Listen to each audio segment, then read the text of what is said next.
Hi guys, it's James from Team Eternal Help again. So I've been gone for a fair while, busy with uni, work and other stuff, same with the other guys from the team, as well as a fair bit of changes going on. I just thought I'd bring you an update to my Thavas deck profile. We just had Nats in Cardiff this week, just gone by, Saturday, Sunday in fact. And I use Thavas. It isn't the build I'm about to show you. My personal record was 4-3. I made it to the last round of day one, needing to win, and sadly lost. The other guys didn't do too great either.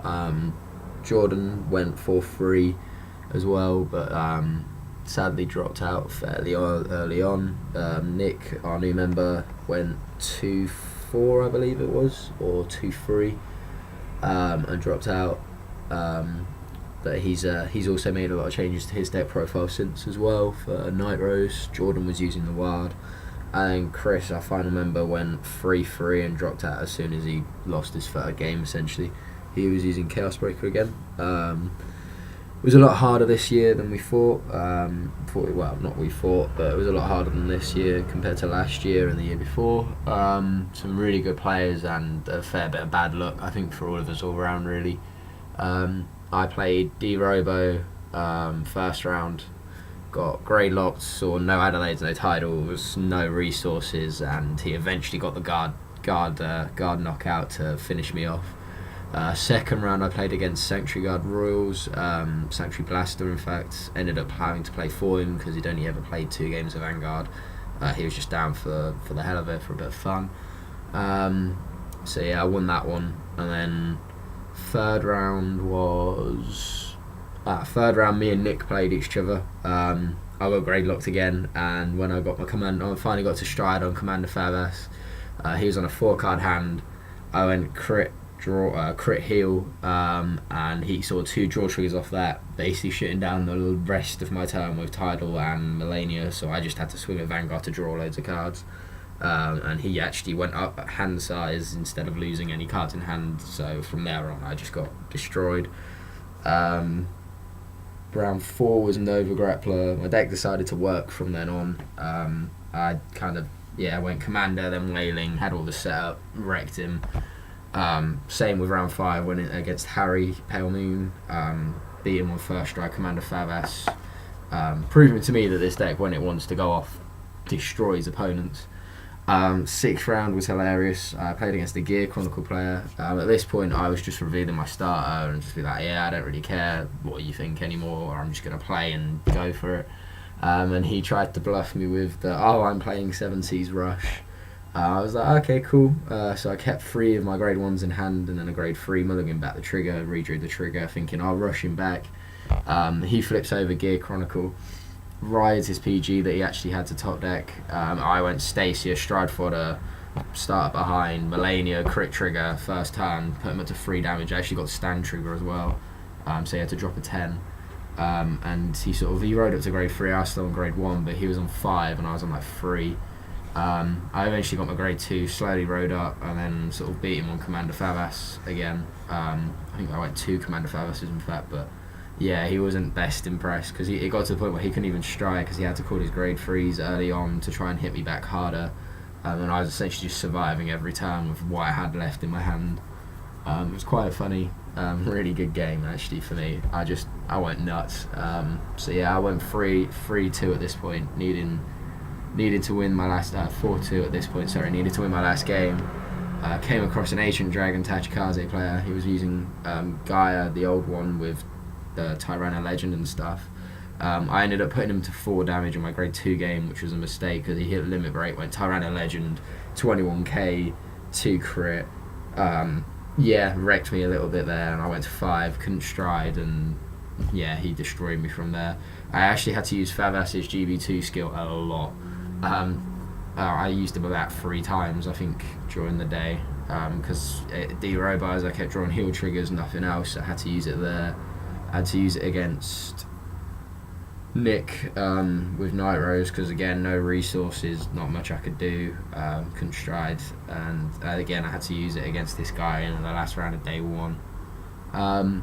Sadly, 7C stole the show a bit. for the tournament and itself, but and sort of ruined it a little bit for everyone because they got 1, 2, and 3, I believe. Just a little bit of insight for you guys, and then I think Night Rose, Messiah, Genesis, Luard were the other ones, and then there was another one as well. I can't remember what it was. Might have been 2 Luards. Genesis, Messiah, Luard, Night Rose, 3 7Cs, and then there was something else. I can't remember what it was. But yeah, so it's kind of a bit of a shame. But again, really well run. The guys at Firestorm are amazing. Have an amazing venue as well. Really enjoyed it, and we're hopefully looking forward to the next one that they host, because hopefully they will keep doing them there. But anyway, you've heard enough of me rambling on. Time for the deck profile. So as usual, Bubble Edge Draco Kid is my starter. I really like him. He comes in very handy, really useful. Basically what he does is you put him into Soul, choose one of your units, and it gains, when this unit attacks a Vanguard, it's a 4th battle that turn or more, you draw 2 cards. I normally like to give him to a Tide or an Adelaide, and then you go all your combos with Commander, and then you swing twice with the Adelaide or Tidal at the end and draw an extra 2 cards. You draw a 1 off Melania, so you're drawing essentially 3 cards, if not more sometimes, off your play.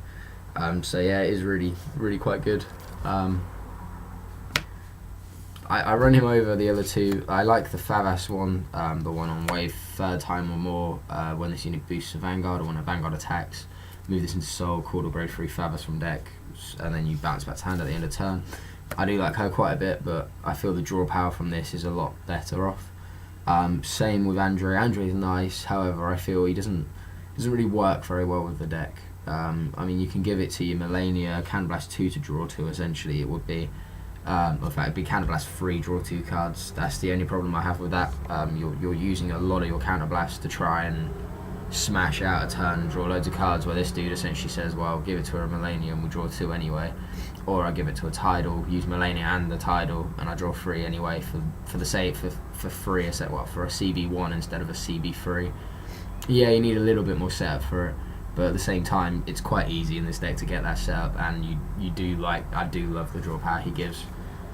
So we'll go into the grade 0s.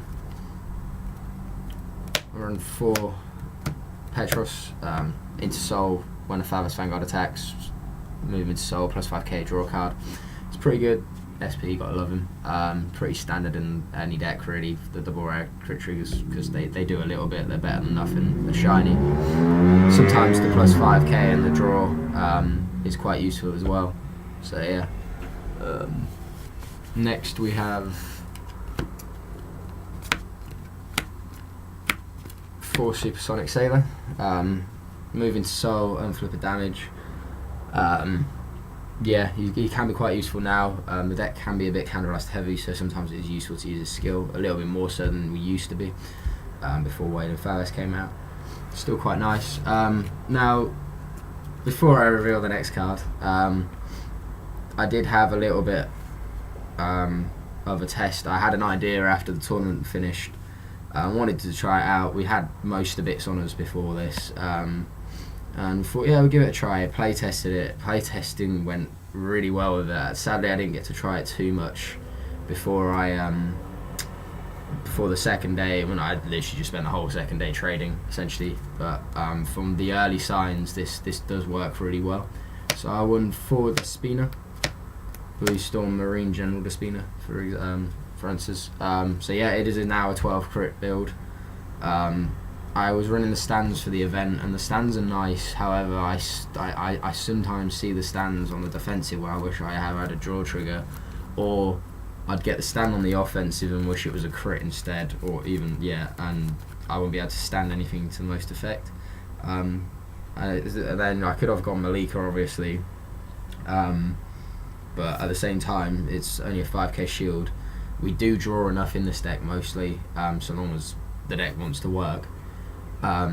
So yeah, I am now running a Maelstrom Thavas build essentially. Basically what she does is when this unit boosts a Vanguard with Maelstrom, its card name, it's the 4th battle of that turn or more. you may return this unit to your deck, and your opponent can't call grade 0s to guard with. So basically what she does is, I say I have a Maelstrom Heart.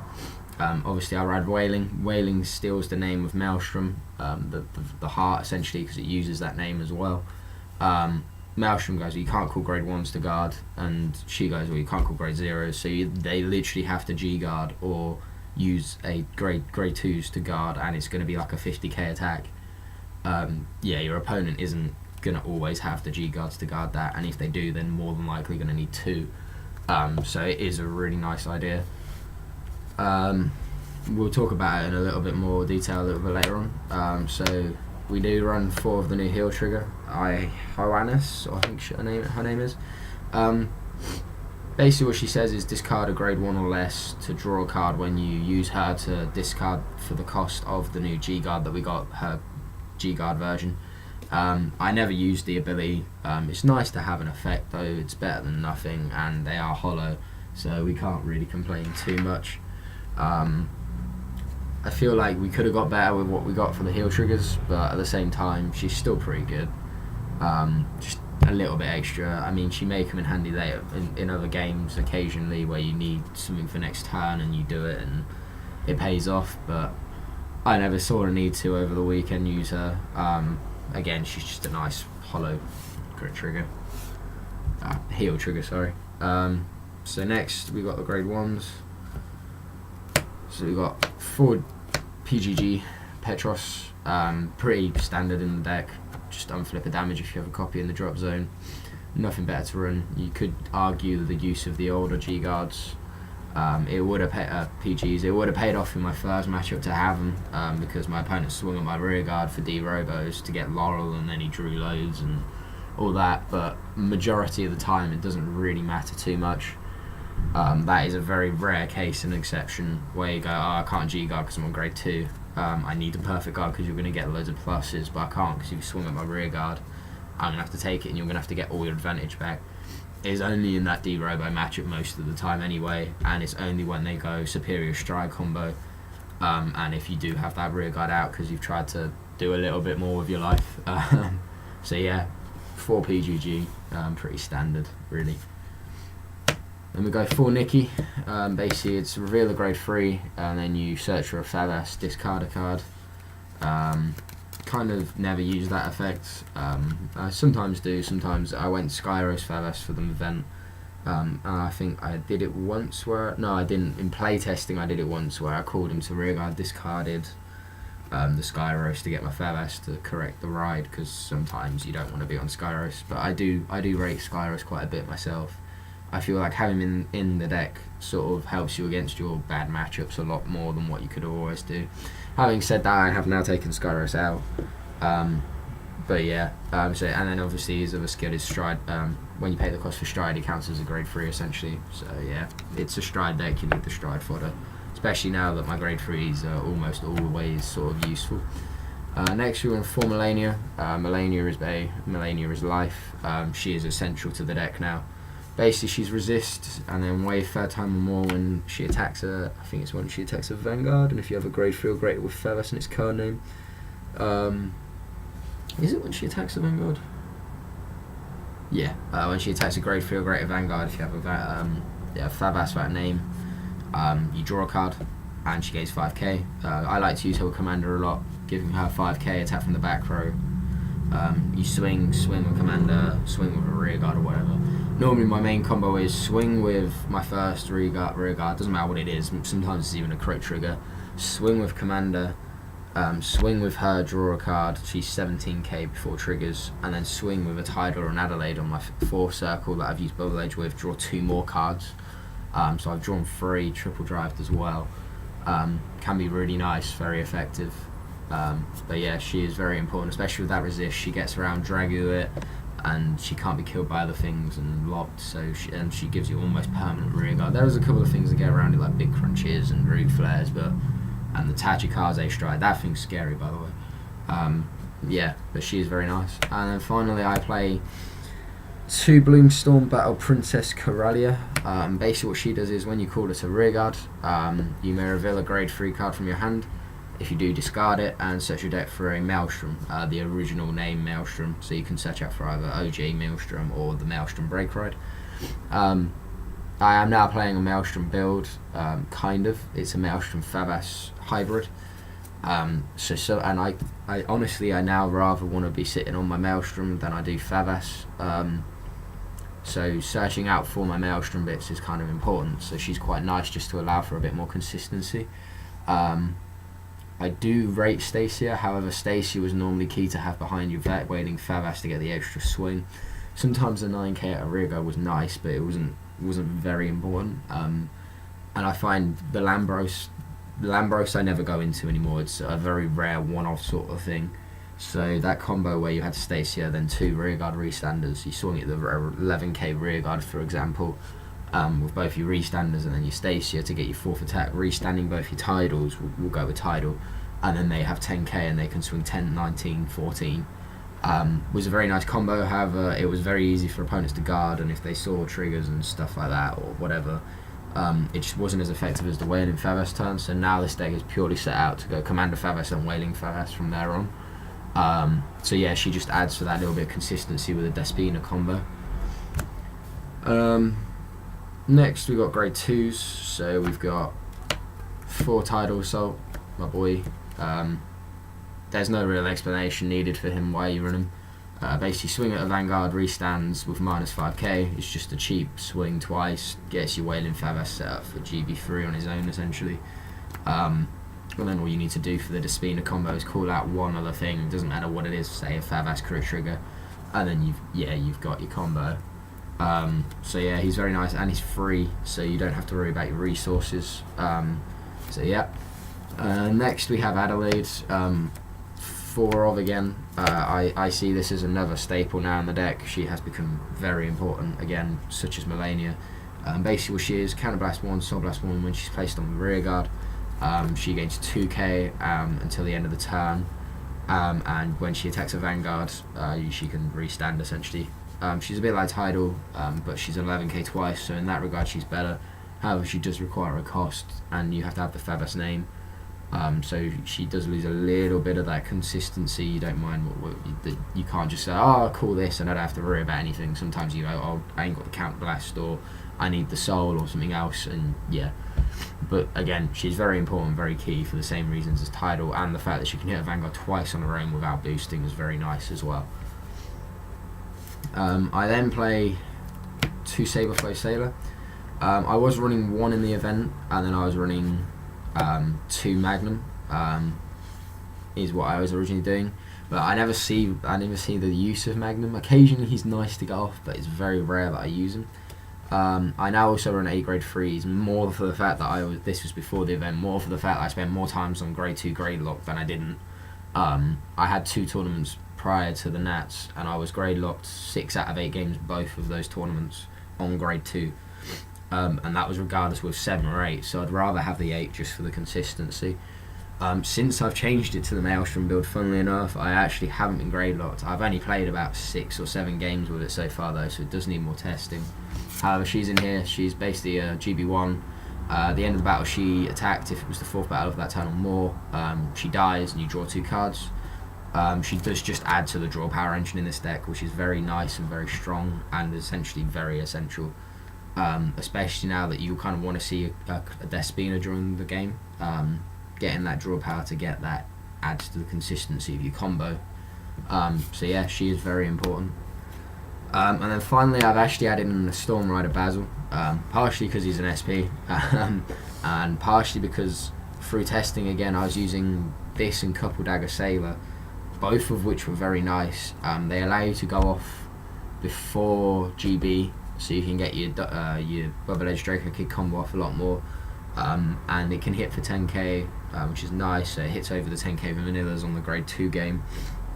Couple Dagger was nice because she could hit for 11 on her own, so she could hit grade 3s. However, she required a Counterblast, and again, like I'm saying in this deck, the Counterblast isn't extremely tight, but the more I can save on the Counterblast, the better. So basically what he does is, when this unit attacks, if you have a Vanguard with Aquaforce and it's Aquaforce Vanguard, he gains 2k power. and basically he switches with the column. So if you have a tidal behind him, you go swing with this, switch into the tidal, and then you get your tidal swings. Or you go swing with this, swing with another grade 2, or swing with your vanguard, then swing with whatever else you have on your other circle, then swing twice with tidal to draw 2 cards. It's quite nice. So he's basically right in here, but he could easily be taken out for a Magnum Assault or a Couple Dagger Sailor. It's just nice as 10k. Yeah, it's okay. We ain't really got too much else, I feel. Okay, so grade 3s, we run the standard for one who just passes the Storm, Thavas. It's a Thavas deck. You want to be on Thavas every now and again. You used to always want to be on Thavas. However, now that I've changed the build, I actually don't say I don't want to be on him. You don't actually mind if you don't ride him now, though. This is the thing with this build. If you don't ride him, that's not the end of the world now. Whereas on Skyros, in some matchups, like where you didn't need Skyros for the resist, it was kind of like, well, now I've wasted anything that I can do this game until I see the Thavas. But yeah, basically what he is, GB2. I may as well explain it now because now I've actually started to use it. When his unit attacks, if it's the 4th Vanguard, if it's the 4th battle that turn or more, your opponent cannot call grade 0s to guard with, and this unit gains a crit. It's a nicer Tom. However, it's really easy to guard anyway because they just G guard or perfect guard, and 9 out of 10 times it's a no pass. And then his on stride skill is when your unit attacks a Vanguard, if it's the 4th battle that turn or more, you select up to 3 rear guards on your opponent's side of the field. They choose 1, it dies. It's free again. It's nice to have free cost instead of a CB1 do effect. It's just a little added bonus. It doesn't do anything special. It will be interesting to see what we get with our new Thavas. That might change this build quite a bit whenever we do get the new Thavas, because set 12 got announced and we all cried as Aquaforce players because Aquaforce isn't getting support again. So we're going to have to probably wait till set 13 or a tech booster or whatever you want to call it. So yeah, that's Thavas. We then run 2 of the Break Ride Blue Storm Dragon Maelstrom. His limit break for Break Ride skill is actually really nice. His Cannon Blast 1, when Aquaforce is placed on this unit, he gets 10k, and wave 4th time or more. When a unit attacks a Vanguard, when this unit, attacks a Vanguard, you can draw a card, retire one of your opponent's units, and they can't call grade 0s from hand to guard. It's kind of nice. And then his second skill is wave 3rd time or more. When this unit attacks a Vanguard, you can search your deck for a Maelstrom card in its name from your deck, add it to hand. So it's nice to be able to do something. If, say, you're playing 7 Seas grade 1 Rush, you can activate both his skills, so you can ride on into Break Ride, retire, draw, and on hit you get to search for another grade 3 Maelstrom, which adds to either Stride Fodder or you can use it to ride on his Break Ride. However, I mostly use it for the name because it's searchable with Kyrios. Sorry, my nose is running a bit. And you will then get the name from the Wailing Thavas on ride. And as he's one of the better Maelstrom cards, you use him. Yeah, it's kind of nice. The SP looks amazing. I do have one more on its way. And then next we run 2 Blue Storm Supreme Dragon Glory Maelstrom. Basically, you're now running a cross Break Ride hybrid build as well. So if you do ride him over the Break Ride Maelstrom, he becomes a 13 base, which is nice on the defense. He then combos actually quite well with the Break Ride on his own. You basically Counter Blast 1, Limit Break 5. When it attacks a Vanguard, pay the cost. He gains 5k, and your opponent can't call grade 1 or greater cards to guard with. Essentially, with the Break Ride, you're making your opponent say, well, you can't do anything guard-wise unless you G-guard. Which is crazy nice, and he's 23k, you retire a dude and draw a card. On its own is a really nice combo. And then you've got, obviously, if you don't have the Break Ride that turn, you've got the Spina that basically does the same thing. So yeah, it's kind of nice. It's rare that I'm going to prefer to go Break Cross Ride. However, if I don't have a Despina and I have this in hand, I will probably go Break Ride, Cross Ride over, because you then still get the no guard combo, and the whole idea of this deck now is to set up your Wailing Thavas or any combo now in a way, which in a way says you now can't guard unless you G guard, and if you do that consecutively, your opponents are eventually not going to have a G guard to guard you, and you will win from absolute hilarious ways of like, you can't guard, have fun. So yeah, that is the main board. It does need a little bit more testing, not gonna lie. However, early signs of it, this deck actually does work surprisingly well. We're now gonna go into strides. So we do run 4 Lambros still. When you do want to go into Lambros, I normally find you want to do it a second time because you have the combo set up, your opponent's struggling against Lambros, and it works. However, that is such a rare thing now. I have been debating taking him down to 2, however, there just doesn't seem to be enough options for me to do that just yet. I mean, I could go one of the Aristotle for the guaranteed retire, I know a lot of people do, and then add in a Seabreeze, kind of gives away the rest of the G-Zone, I know. However, I mean, Seabreeze, I normally get more grade lock than my opponent does, but that's just the way I am luck-wise. And the amount of times I did get grade locked actually on Saturday and no one Seabreezed me was kind of surprising. It kind of tells you that Seabreeze isn't actually around that much anymore. Yeah, you could argue it's nice to have in case, but again, a CB2, discard a card from your hand. If your opponent then survives and turns around and goes stride and this, and the game gets dragged out, you've used a fair bit of resource to stride into a vanilla, essentially, and that can set you back more than help you in some cases. So yeah, basically what he does is, when this unit attacks, if it's the 4th battle of that turn or more, choose 2 of your rear guards, stand them, and they gain 10k if you have 2 or more cards face them in your G-Zone. Really good still, quite strong, just nowhere near as effective or as overpowered as he used to be, sadly. But still a really good stride, and he looks amazing in full ISP, gotta be said. So next we go for Commander Thavas, or Storm Dominator Commander Thavas. He is your guaranteed first strider, or in my opinion, a guaranteed first strider every time.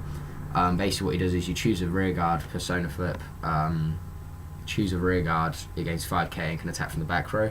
And then GB3, Thavas can essentially 4th battle of that turn or more, select up to 3 rear guards, one of them dies. Really good first combo strider. You basically, like I said earlier, you have Melania against the power, swings from the back row, you have another dude that just swing to gain the attack number, and then you've got the Tidal, your Adelaide to gain 2 more extra cards off the Bubble Edge Draco Kid. Really strong when you get it off, and you get it off quite a bit, so long as you're not like me and don't see your resources anyway.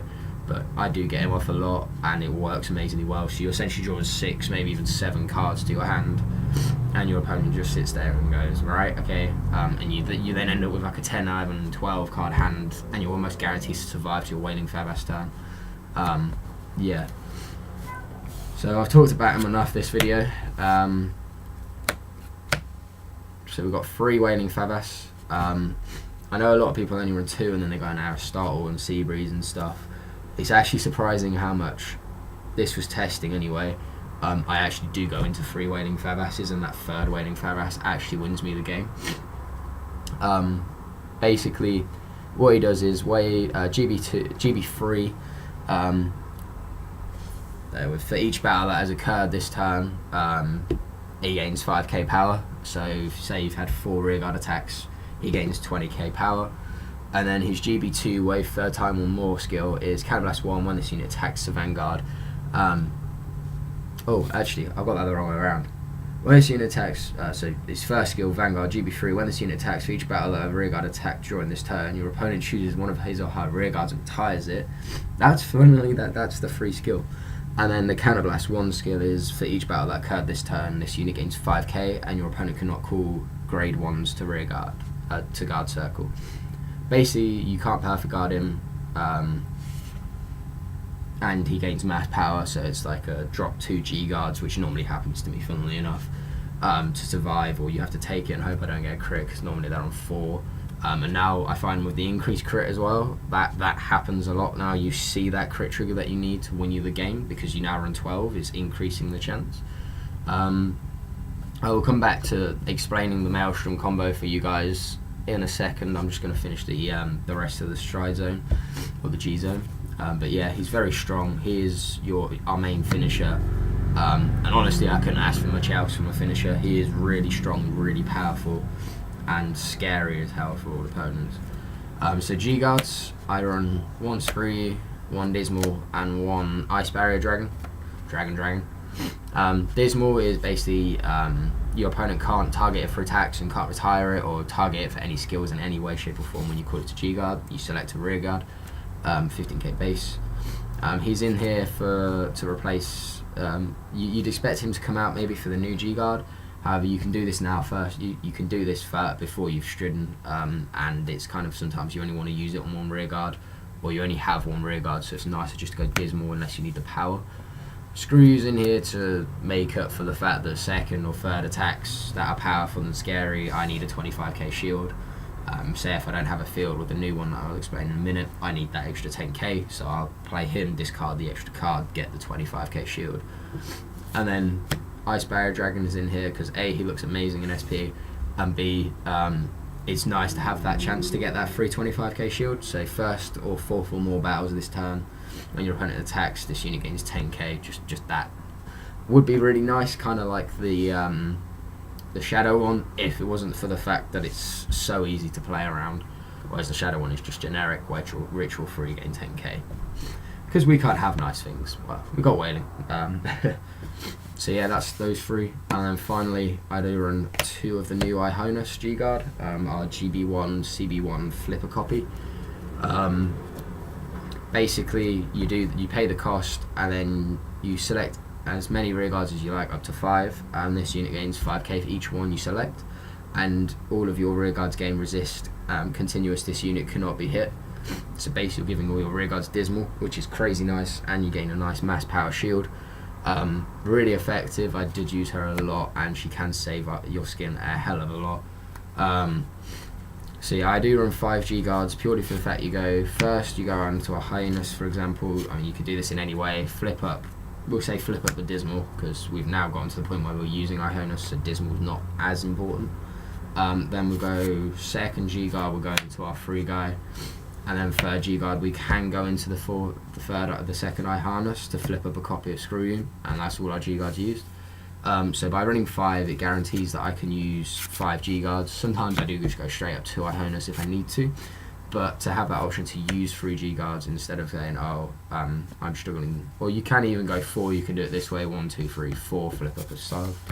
But to get off 2 flippers and still have the chance of a 3rd is nice, and I feel important, and so I'm going to be running 5 G-Guards in pretty much all of my decks from now on, just to up that consistency, because the flippers are that strong for most of my decks. So that's the deck profile. I hope you guys enjoy it. So if you just want to go away now, you can. I am just going to explain the combo and why this works so well quickly for those of you that are like, well, why is he playing Maelstrom? Doesn't work. So normally I'd be on Maelstrom. Say we got like a Melania here. I don't know if you guys can see. So we've got Maelstrom Vanguard, Melania here. We'll have used, say, a Kahanas. We'll have, I don't know, say a Tidal Assault, and we'll have called a Melania, an Adelaide. So we stride into Wailing. It has the name of Maelstrom, and it has the name of Thavas, so Adelaide's skill can go off, Melania's skill can go off if I push her to the front. And then obviously we have the Spina, so essentially the Spina's skill can go off because they now have the Maelstrom name. So what you do is you'll swing 11 with Adelaide, then restand her, swing 18 with Adelaide, and then you'll go 16 with Tidal, restand Tidal, and then you'll go swing Commander Thavas, boosted by Despina. Commander Thavas' skill will go off, so you'll pay the Counterblast 1, retire basically your opponent's board at this point, because you would essentially board wipe them -1 card if they had a full field, which isn't really that big a problem at the moment, or at all really. Despina would then bounce back to the deck. Then you shuffle, and then you go, well, you can't go with grade 0s or grade 1s. Triple drive, essentially they'll go take it, and if you need the crit, you'll most likely get the crit because you do run 12 crit, essentially how it works. And because you've had four battles, so he's like 50k, no grade 1s or 0s to guard circle. And yeah, so you're basically, the thing that how this works so well and how you can get away with running Thavas and Maelstrom in one build is the only strides you ever really go into will be Commander Thavas and Wailing Thavas. You'll occasionally go Lambros, but then you're only losing out Adelaide and Melania, so if you have 2 titles, which is normally when you'll go Lambros. So you don't need to worry about the name that much, so you can get away with running all the Thavas support and still having the Maelstrom support mixed in, and you're essentially getting the best of both worlds, because Maelstrom support is okay, but I find looking into most of it is not actually that strong. The grade 3s are just very nice. Like I say, getting Maelstrom's attack off to search for a grade 3 before striding is sometimes nice. And the Break Ride with Glory is still a very nice combo, because then you just do Break Ride Glory, and then you swing CB2 essentially. He's 26k, can't guard unless you G guard, and you've got it's 28k even, or 28k, and you get the cross ride skill, so you're sitting on a 13k base. So actually having grade 3 Maelstrom cards is very strong in Thavas, is what I've been finding out, and is actually quite a viable way to go into it. So I hope you guys enjoyed the deck profile. We're going to be hopefully getting up some more deck profiles soon. We are just about finishing off more or less every single G deck in the game at the moment. Between the 4 of us, we do have pretty much every G deck, as well as a lot of the sub-clan decks between us. So hopefully we'll be able to give you guys some more deck profiles soon. It's just finding the time. I hope you guys enjoy the video. Thanks for watching. It's probably been quite a long one. Enjoy.